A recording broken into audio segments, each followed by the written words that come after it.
Hello ಸ್ನೇಹಿತರೆ, welcome back to my channel. ಮತ್ತೊಂದು ವ್ಲಾಗ್ಗೆ ಸ್ವಾಗತ. ಸೊ ಫ್ರೆಶ್ ವ್ಲಾಗು ತುಂಬ ದಿನ ಆಗಿತ್ತು ರೆಸ್ಟೋರಲ್ಲಿ ವ್ಲಾಗ್ ಮಾಡಿ.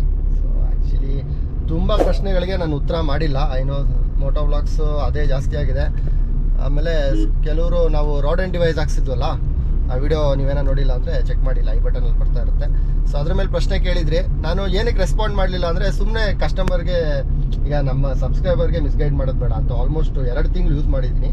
ಈಗ ಕರೆಕ್ಟಾಗಿ ನಾನು ಅದ್ರ ಬಗ್ಗೆ ಫೀಡ್ಬ್ಯಾಕ್ ಕೊಡ್ಬೋದು ಅನ್ನೋ ಸ್ಟೇಜಲ್ಲಿ ಇದ್ದೀನಿ. ಸೊ ಅದರಿಂದ ಇವತ್ತು ಈ ವಿಡಿಯೋ ಮಾಡ್ತಾಯಿದ್ದೀನಿ. ಹಾಗೇ ಮೇನು ಇಂಪಾರ್ಟೆಂಟ್ ಈ ವಿಡಿಯೋ ಮಾಡೋ ಕಾರಣ ಬಂದ್ಬಿಟ್ಟು, ನನ್ನ ತಮ್ಮವ್ರ ಗಾಡಿ ನೋಡೋಕೆ ಹೋದಾಗ ಕೆಲವೊಂದು ತಿಳ್ಕೊಂಡೆ. ಸೊ ಯಾವ ಥರ ನೀವು ಪ್ರೈಸ್ ನೆಗೋಷಿಯೇಷನ್ ಮಾಡಬೇಕು, ಆಮೇಲೆ ವಾರಂಟಿ ತೊಗೊಳ್ಳೋದು ಇಂಪಾರ್ಟೆಂಟಾ, ಆಮೇಲೆ ಏನೇನು ಗಾಡಿ ತೊಗೋಬೇಕಾದ್ರೆ ನೀವು ನೆಗೋಷಿಯೇಟ್ ಮಾಡ್ಬೋದು, ಹೆಂಗೆ ನಿಮ್ಮನ್ನ ಡಿಸ್ಟ್ರಿಬ್ಯೂಟ್ರ್ಗಳು ಮಿಕಾ ಮಾಡ್ತಾರೆ, ಅಂದರೆ ದುಡ್ಡು ಮಾಡೋಕ್ಕೆ ಟ್ರೈ ಮಾಡ್ತಾರೆ ಡಿಸ್ಕೌಂಟನ್ನು ಹೆಸರಲ್ಲಿ ಅನ್ನೋದನ್ನು ಈ ವಿಡಿಯೋಲ್ಲಿ ಹೋಗ್ತಾ ಮಾತಾಡೋಣ. ಸದ್ಯಕ್ಕೆ ನಾವು ನೈಸ್ ರೋಡ್ ಕಡೆಗೆ ಹೋಗ್ತಾ ಇದ್ದೀವಿ. ಒಂದು ಎಂಗೇಜ್ಮೆಂಟ್ ಫಂಕ್ಷನ್ ಇದೆ, ಅದರಿಂದ ನೀವು ಆಲ್ಟ್ರೋಸ್ ರೇಸರ್ನ ನೋಡೇ ಇರ್ತೀರ ವಿಡಿಯೋ. ಗಾಡಿ ಏನೋ ತುಂಬ ಇಷ್ಟ ಆಯಿತು. ಬಟ್ ಒಂದು ಪ್ರಾಬ್ಲಮ್ ಏನಂದರೆ, ಗಾಡಿ ಇನ್ನೂ ರೋಡಲ್ಲಿ ರನ್ನಿಂಗ್ ಅಷ್ಟಿಲ್ಲ. ಆಮೇಲೆ ನೆಕ್ಸ್ಟ್ ಸಂದೇ ಇಂಜಿನ್ ಹಾಕಿರೋದ್ರಿಂದ ಮೈಲೇಜು ಡ್ರಾಪ್ ಆಗುತ್ತೆ ಅನ್ನೋದು ಹಿಂಗೆ ರಿಸರ್ಚ್ ಮಾಡ್ಬೇಕಾದ್ರೆ ಗೊತ್ತಾಗಿದ್ದು. ಸೊ ಅದರಿಂದ ಅದನ್ನು ಕ್ಯಾನ್ಸಲ್ ಮಾಡಿ ವೆನು ಹತ್ರಕ್ಕೆ ಹೋದ್ವಿ. ವೆನುನು ಆಲ್ಮೋಸ್ಟ್ ಅದೇ ಪ್ರೈಸ್ಗೆ, ಅಂದರೆ 11.40ಗೆ ಎಲ್ಲ ನಿಮಗೆ ಬೇಸ್ ಮಾಡಲಲ್ಲಿ ಎಲ್ಲ ಬಂದುಬಿಡುತ್ತೆ. ಸೊ ಆ ಗಾಡಿನೂ ನೋಡಿದ್ವಿ. ಆಮೇಲೆ ನೀವು ಕೇಳ್ಬೋದು ಇದು ಏನಂತ ಮೊಬೈಲ್ ಹೋಲ್ಡರು. ಸ್ನೇಹಿತರೆ, ಇದು ಅಮೆಝಾನ್ ಫ್ರೀಡಮ್ ಡೇಲಿ ತೊಗೊಂಡಿದ್ದು.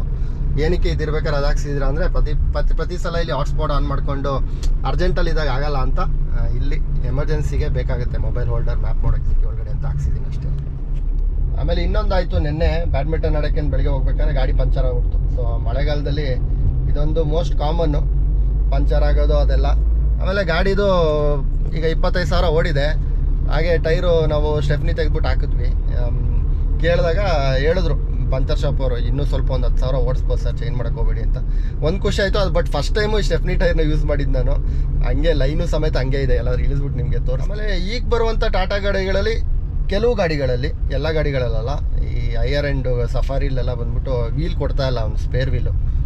ಏನಕ್ಕೆ ಅಂದರೆ ಬಂದ್ಬಿಟ್ಟು ಗ್ರೌಂಡ್ ಕ್ಲಿಯರೆನ್ಸು, ಆಮೇಲೆ ಇನ್ನೊಂದು ಕಾಸ್ಟ್ ಕಟ್ಟಿಂಗು, ಇನ್ನೊಂದು ವೆಯ್ಟು, ಇದೆಲ್ಲ ಫ್ಯಾಕ್ಟ್ರಿಂದ ಸ್ಟೆಫ್ನಿ ವೀಲ್ ಬರ್ತಾ ಇಲ್ಲ. ಆಮೇಲೆ ನಮಗೊಂದು ಲಕ್ಕು, ನಾವು 3 ವರ್ಷ ಮುಂಚೆ ತೊಗೊಂಡಾಗ ಸೇಮ್ ಸೈಜ್ ಟೈರು. ಈ ಕೆಲವು ಕಂಪ್ನಿಗಳಲ್ಲಿ ಏನು ಮಾಡ್ತಾರೆ, ಸ್ಪೇರ್ ಟೈರ್ನ, ಈಗ ನಾನು 16 ಇಂಚ್ ಅಲಾಯ್ ವೀಲ್ ಆದರೆ 16 ಇಂಚ್ ಆದರೆ 15 ಇಂಚ್ ಇಡ್ತಾರೆ. ಸೊ ಆ ಥರ ಮಾಡಿಲ್ಲ, 16ಗೆ 16 195ನೇ ಕೊಟ್ಟಿದ್ದಾರೆ. ಇನ್ನೊಂದು ಚೂರು ದೂರದಲ್ಲಿ ನಾವು ನೈಸ್ ರೋಡ್ಗೆ ಹೋಗ್ಬಿಟ್ಟು ಈ ಟಾಪಿಕ್ ಬಗ್ಗೆ ಮಾತಾಡೋಣ. ಸ್ನೇಹಿತರೆ, ನಾವು ವಾರಂಟಿ ಮತ್ತು ಗಾಡಿ ತಗೊಳ್ಳೋ ಗೈಡೆನ್ಸ್ ಬಗ್ಗೆ ಮಾತಾಡೋಕ್ಕಿಂತ ಮುಂಚೆ, ಕೆಲವು ಕಸ್ಟಮರ್ಸು ನಮ್ಮದು ರೋಡ್ ಆ್ಯಂಡ್ ಡಿವೈಸ್ ಬಗ್ಗೆ ಕೇಳ್ತಾಯಿದ್ರು, ಹೆಂಗಿದೆ ಒಂಚೂರು ಹೇಳಿ ಹಾಕ್ಸ್ಕೊಬೋದಾ ಅಂತ. ಸೊ ನೀವೇನಾದರೂ ಮೆಶ್ ಹಾಕ್ಸ್ಕೊಳ್ಳೋ ಪ್ಲ್ಯಾನ್ ಇದ್ದರೆ ಅಷ್ಟೊಂದು ಖರ್ಚು ಮಾಡೋಕ್ಕೆ ಹೋಗ್ಬೇಡಿ. ಯಾಕೆಂದರೆ ನೀವು ಏನಾದರೂ ಆಯಿಲ್ ಡ್ರೈನ್ ಮಾಡಿಸ್ಬೇಕಾದ್ರೆ, ಏನಾದರೂ ಅಂಡರ್ ಬಾಡಿ ಕೆಲಸ ಮಾಡಿಸ್ಬೇಕು ಅಂತ ತುಂಬ ಕಷ್ಟ ಆಗುತ್ತೆ. ಹಳೆ ವಿಡಿಯೋಲಿ ಹೇಳಿದ್ದೆ, 2.5 ತಿಂಗಳಿಂದ ಯೂಸ್ ಮಾಡ್ತಿರೋದ್ರಿಂದ ನಾನು ಪಕ್ಕ ಹೇಳ್ತಾ ಇದ್ದೀನಿ ಸ್ನೇಹಿತರೆ, ಇದು 100% ವರ್ಕ್ ಆಗುತ್ತೆ. ಬ್ಯಾಟ್ರಿ ಕೆಪಾಸಿಟಿ ಸ್ವಲ್ಪ ಡೌನ್ ಆಗುತ್ತಂತೆ, ಬಟ್ ಯಾವತ್ತಾದ್ರೂ ಬ್ಯಾಟ್ರಿ ಅಂಗಡಿಗೆ ಹೋದಾಗ ಚೆಕ್ ಮಾಡಿಸ್ಕೊತೀನಿ. ಲೈಫ್ ಹೆಂಗೆ ಅಂದರೆ, ಒಂದು 4 ವರ್ಷ ಬರುವಂಥದ್ದು 3 ವರ್ಷ ಬರ್ಬೋದು, ಆ ಥರ ಆಗ್ಬೋದು ಬ್ಯಾಟ್ರಿಗೆ. ಯಾಕಂದರೆ ಸೇಮ್ ನಮ್ದು ಇಲ್ಲಿ ಬಜಾರ್ ಇದೆಯಲ್ಲ, ಇಲ್ಲಿ ಬಜಾರ್ ಬರ್ತಾ ಇರುತ್ತೆ ನೀವು ಗಾಡಿ ನಿಲ್ಸಿದ್ಮೇಲೂ. ಸೊ ಅಷ್ಟೇ ಬ್ಯಾಟ್ರಿನ ಕನ್ಸ್ಯೂಮ್ ಮಾಡುತ್ತೆ. ಸೊ ಅಂಥದ್ದೇನು ಇಂಪ್ಯಾಕ್ಟ್ ಬೀಳಲ್ಲ. ನೀವು 2 ದಿನಕ್ಕೊಂದ್ಸಲ ಅಥವಾ 3 ದಿನಕ್ಕೊಂದ್ಸಲ, 2 ದಿನಕ್ಕಾಗಿಲ್ಲ ಆದ್ರೂ 3 ದಿನಕ್ಕೊಂದ್ಸಲ ಗಾಡಿ ಹತ್ರ ಬಂದ್ಬಿಟ್ಟು ಸ್ಟಾರ್ಟ್ ಮಾಡಿದ್ರೆ ಮತ್ತೆ ನೀವು ರನ್ ಮಾಡ್ತಿದ್ದಂಗೆ ಬ್ಯಾಟ್ರಿಗೆ ಅಷ್ಟೇನು ಎಫೆಕ್ಟ್ ಬೀಳಲ್ಲ. ಬಟ್ ಸ್ಟಿಲ್ ನಾನು ಹೇಳೋದು, ಯಾವತ್ತು ಗಾಡಿ ಹತ್ರ ಬಂದು ಅಟೆಂಡೆನ್ಸ್ ಹಾಕಿ. ಬಟ್ ನನಗೆ ತುಂಬ ಹೆಲ್ಪ್ ಆಗಿದೆ, ಬಿಕಾಸ್ ನಾವು, ನಿಮಗೆ ಗೊತ್ತು ಅಪಾರ್ಟ್ಮೆಂಟಲ್ಲಿ ಯಾವ ಥರ ಸೀನ್ ಆಗಿತ್ತು ಅಂತ. ದೊಡ್ಡ ಹೆಗಣ ಏನೋ ಪ್ರಾಣಿ ಪಕ್ಷಿನೆಲ್ಲ ತಂದು ಗಾಡಿ ಒಳಗಡೆ ಹಾಕ್ಬಿಡ್ತಾ ಇತ್ತು. ಈಗ ನಂದು ಬಾನೆಟ್ ನೋಡಿದ್ರೆ ತುಂಬ ಕ್ಲೀನ್ ಆಗಿದೆ, ಏನೂ ತೊಂದರೆ ಇಲ್ಲ. ಸೊ ಅದರಿಂದ ನೀವು ಆರಾಮಾಗಿ ತೊಗೋಬೋದು. ಬೇಕಾದ್ರೆ ಬಾನೆಟ್ ಓಪನ್ ಮಾಡಿ ತೋರಿಸ್ತೀನಿ ಹೆಂಗಿದೆ ಅಂತ. ನೈಸ್ ರೋಡಲ್ಲಿ ಇಳಿಯೋದೇ ಸ್ವಲ್ಪ ಕಷ್ಟ. ಆ್ಯಕ್ಚುಲಿ ಯಾರು ಈ ಸಾಹಸ ಮಾಡ್ಕೋಬೇಡಿ, ಗಾಡಿ ನಿಲ್ಸೋದಿಲ್ಲಿ ರಾಂಗು. ಓಹೋ, ಹಯಾಬುಸಾ ಹೋಯ್ತು ಗುರು. ಯಾವುದೇ ಸ್ಪಾಟಿಂಗ್ಸ್ ಇಲ್ಲ. ನಾನು ಅವತ್ತು ಗಾಡಿ ವಾಶ್ ಮಾಡಿಸಿದ್ದು, ಅದಾದ್ಮೇಲೆ ಏನು ಮಾಡೇ ಇಲ್ಲ. ನೋಡಿದ್ರು ಎಷ್ಟು ತುಂಬ ಅಂದರೆ ತುಂಬ ಕ್ಲೀನ್ ಆಗಿದೆ. ಅದೊಂದು ಡ್ಯಾಂಪಿಂಗ್ ಬಟ್ಟೆ ಒಂದು ಚೇಂಜ್ ಮಾಡಿಸ್ಬೇಕು. ನೋಡಿ, ಈಗಲೂ ಮ್ಯೂಸಿಕ್ ಬರ್ತಾ ಇದೆ. ಬೇಕಾದ್ರೆ ರನ್ನಿಂಗಲ್ಲಿದ್ದಾಗ ಆಫ್ ಮಾಡ್ಕೋಬೋದು, ಬೇಕಾದ್ರೆ ಆಫ್ ಮಾಡ್ಕೋಬೋದು. ಬಟ್ ನಾನು ಆಫ್ ಮಾಡ್ತಾ ಇಲ್ಲ ಡಿವೈಸ್ನ. ಯಾಕಂದರೆ ಕೆಲವೊಂದ್ಸಲ ಮರ್ತ್ಬಿಡ್ತೀವಿ ಮನೆಗೆ ಹೋಗಿ ನಿಲ್ಲಿಸ್ಬೇಕಾದ್ರೆ. ಅದಾದ್ಮೇಲೆ ಕೆಲಸದ ಒತ್ತಡ ಗಾಡಿ ತೆಗಿಲಿಲ್ಲ ಅಂದರೆ ಕಷ್ಟ ಆಗ್ಬಿಡುತ್ತೆ. ಸೊ ಅದರಿಂದ ಹಂಗೆ ಇಟ್ಕೊಂಡಿದ್ದೀನಿ. ಈಗ ಕಾರ್ ಒಳಗಡೆ ಹೋಗ್ಬಿಟ್ಟು ಒಂದ್ಸಲ ನಾವು ಈ ಗಾಡಿ ತಗೊಳ್ಳೋರಿಗೆ ಹೆಲ್ಪ್ ಆಗಲಿ ಅಂತ ಒಂಚೂರು ಮಾತಾಡೋಣ. ಯಾಕಂದ್ರೆ ನಾನು ಈಗ 2-3 ಗಾಡಿ ಎಲ್ಲ ನೋಡಿದೆ ನನ್ನ ತಮ್ಮನ ತೊಗೋಬೇಕಾದ್ರೆ, ಯಾವ ಥರ ನೆಗೋಷಿಯೇಟ್ ಮಾಡ್ಬೋದು ಅಂತ ಒಂದ್ಸಲ ಮಾತಾಡೋಣ. ಹಾಗೆ ನಾವು ಹೇಳಿದ್ನಲ್ಲ ಸ್ಟೆಫ್ನಿ ಟೈರು ಫಸ್ಟ್ ಟೈಮ್ ಹಾಕಿದ್ದು ಅಂತ, ಇದೇ ವೀಲ್ ಅದು ಹೊಸದು, ಏನಂದ್ರೆ ಏನಾಗಿಲ್ಲ. ನೆನ್ನೆ ಪಂಚರ್ ಬಿದ್ದುಬಿಡ್ತು ಸ್ನೇಹಿತರೆ, ಅಲ್ಲಿ ಹಿಂದ್ಗಡೆ ಇದೆ. ಸೊ ನೋಡಿದ್ರೆ ಅದು ಆಲ್ಮೋಸ್ಟ್ ಒಂದು 60% ಹೋಗಿದೆ ಬೇರೆ ಟೈರ್ಗಳು, ಬಟ್ ಇದು ಏನೂ ಆಗಿಲ್ಲ.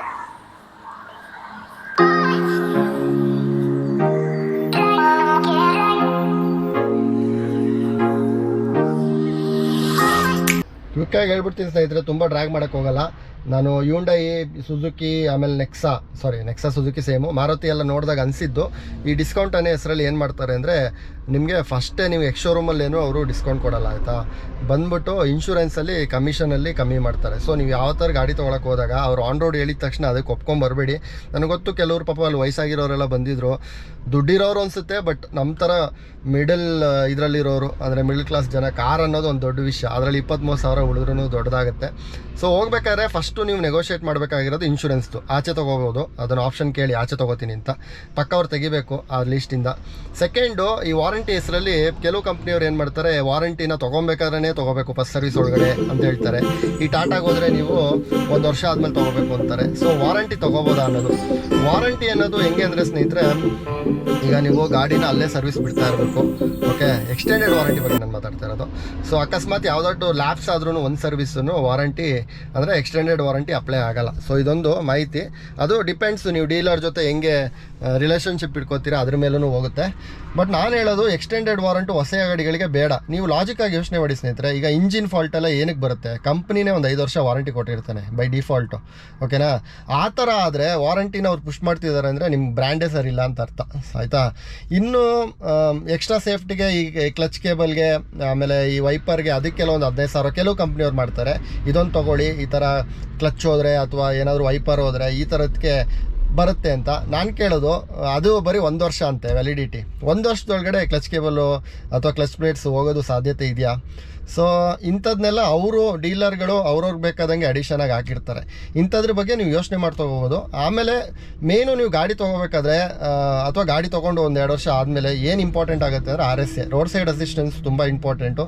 ನೀವು ಆಚೆ ಸರ್ವಿಸ್ ಮಾಡಿಸಿ ಅಥವಾ ಯಾರೋ, ಈಗ ನಾನು ಮೈ TVS ಮಾಡಿಸಿದಾಗ ನನಗೆ ರೋಡ್ ಸೈಡ್ ಅಸಿಸ್ಟೆನ್ಸ್ ಸಿಕ್ಕಿತ್ತು. ಈಗ ಯಾವುದೋ ಒಂದು ಗಾಡಿ ತೊಗೋತೀರಾ, ವೋಲ್ಕ್ಸ್ವ್ಯಾಗನ್, ಸ್ಕೋಡಾ, ಆಚೆ ಹೋದಾಗ ಸರ್ವಿಸ್ ಸೆಂಟರ್ಗಳಿರಲ್ಲ, ಅವ್ರನ್ನ ಕಾಯ್ಕೊಂಡು ಅವ್ರ ಲ್ಯಾಪ್ಟಾಪಲ್ಲಿ ಬಂದು ಓಪನ್ ಮಾಡೋದು ಅದೆಲ್ಲ ತುಂಬ ರಿಸ್ಕ್ ಕೆಲಸ. ನೀವು ಎಲ್ಲೋ ಸರ್ವಿಸ್ ಮಾಡಿಸ್ತೀರಾ ಅಂದರೆ RSA ತೊಗೊಳ್ಳಿ, ಅವ್ರು ಬಂದ್ಬಿಟ್ಟು ಗಾಡಿ ಟೋ ಮಾಡ್ಕೊಂಡಾದ್ರೂ ಹೋಗ್ತಾರೆ ಅವ್ರ ಶೋರೂಮ್ಗೆ. ಯಾಕಂದರೆ ಕೆಲವು ಸಲ ಆಗುತ್ತೆ, ಕಾರಲ್ಲಿ ಎಲ್ಲೋ ಇರ್ತೀವಿ, ಎಲ್ಲೋ ಗಾಡಿ ಆಫ್ ಆಗಿಬಿಡುತ್ತೆ, ವಾರಂಟಿ ಏನಾದರೂ ಇಲ್ಲ ಅಂದರೆ ಕಂಪ್ನಿ ಕಾಲ್ ಮಾಡಿದ್ರೆ ಅವ್ರು ರೆಸ್ಪಾಂಡ್ ಮಾಡಲ್ಲ. ಅದರಿಂದ RSA ಅಟ್ಲೀಸ್ಟ್ ತೊಗೊಂಡ್ರೆ ಗಾಡಿನ ಈಸಿಯಾಗಿ ಅಟ್ಲೀಸ್ಟ್ ನಿಮ್ಮ ಸರ್ವಿಸ್ ಸೆಂಟ್ರಿಗೆ ತಲುಪಿಸ್ತಾರೆ. ಅಲ್ಲಿಂದ ನೀವು ಪ್ರೈಸು, ಅದು ಬ್ಯಾಡ್ ಲಕ್ಕಲ್ಲಿ ಏನೋ ದೊಡ್ಡದೇನಾದ್ರು ಇಂಜಿನ್ ಕೆಲಸ ಬಂದರೆ ವಾರಂಟಿಲಿಲ್ಲ ಅಂದರೆ ಆಗೋಗುತ್ತೆ. ಬಟ್ ನನ್ನ ಪರ್ಸ್ನಲಾಗಿ ಕೇಳಿದ್ರೆ ಎಕ್ಸ್ಟೆಂಡೆಡ್ ವಾರಂಟಿ ಅನ್ನೋದೇ ಒಂದು ಸುಮ್ಮನೆ ದುಡ್ಡು ಮಾಡ್ತಾರೆ ಆಯಿತಾ. ನೀವು ಎಕ್ಸ್ಟೆಂಡೆಡ್ ವಾರಂಟಿಲಿ ಅದೇ ನಾನು ಹೇಳ್ದಂಗೆ ಲ್ಯಾಬ್ಸ್ ಆಗಿದ್ರೆ ಆಗಲ್ಲ, ಅದಕ್ಕಿಂತ RSA ತೊಗೊಳ್ಳಿ. ಆಮೇಲೆ ಈ ಕಂಪ್ನೀಲಿ ಹೊಸದಾಗಿ ಗಾಡಿ ತೊಗೊಳ್ಳೋರಿಗೆ ಮ್ಯಾಂಡೇಟ್ರಿ ಕೆಲವರು ಅಂತ ಹೇಳ್ಬಿಡ್ತಾರೆ ಎಕ್ಸ್ಟೆಂಡೆಡ್ ವಾರಂಟಿ ತೊಗೊಳ್ಳಬೇಕು ಅಂತ. ಅದೆಲ್ಲ ಆ ಥರ ಏನೂ ಇಲ್ಲ. ನೀವು ನೆಗೋಷಿಯೇಟ್ ಮಾಡ್ಬೇಕಾದ್ರೆ ಅದನ್ನು 20,000 ತೆಗಿಬೋದು. 20,000 ಇದ್ದೇ ಇರುತ್ತೆ ಮಿನಿಮಮ್ ಯಾವುದೇ ಕಂಪ್ನಿಗೆ ಹೋದ್ರೂ. ಸೊ ಈಗ ಪ್ರಶ್ನೆ ಬರುತ್ತೆ, ಅವರು ಎಕ್ಸ್ಟೆಂಡೆಡ್ ವಾರಂಟಿ ಏನಕ್ಕೆ ಪುಷ್ ಮಾಡ್ತಾರೆ ಅಂತ. ಅವ್ರಿಗೆ ಪಾಯಿಂಟ್ಸ್ ಆಗುತ್ತೆ ಆಯಿತಾ, ಅದು ನಿಜ. ಆಮೇಲೆ ನೀವು ಹೊಸ ಗಾಡಿಗಳಲ್ಲಿ ಇಂಜಿನಲ್ಲಿ ಈಗ 5 ವರ್ಷಕ್ಕೇ ಹೋಗುವಂಥ ಸಾಧ್ಯತೆಯೇ ಇಲ್ಲ. ಅವರು ಎಕ್ಸ್ಟೆಂಡೆಡ್ ವಾರಂಟಿ 2+3 ಇಯರ್ಸ್ ಆ ಥರ ಕೊಡ್ತಾರೆ. ಇಂಜಿನು ಆ ಥರ ಅಷ್ಟು ಬೇಗ ಹಾಳಾಗೋದೆಲ್ಲ ಸೀನೇ ಇಲ್ಲ. ಆ ಥರ ಆದರೆ ಅವ್ರದ್ದೇ ಏನೋ ಪ್ರಾಬ್ಲಮ್ ಇದೆ, ಅಥವಾ ಹಳೇದೇನೋ ಗಾಡಿ ಕೊಟ್ಟಿದ್ದಾರೆ ಅಂತ. ಬೇಕಾದರೆ ಇಲ್ಲೊಂದು ವೀಡಿಯೋ ಬರುತ್ತೆ, ಒಂದು ಸಲ ಚೆಕ್ ಮಾಡ್ಕೊಂಬನ್ನಿ.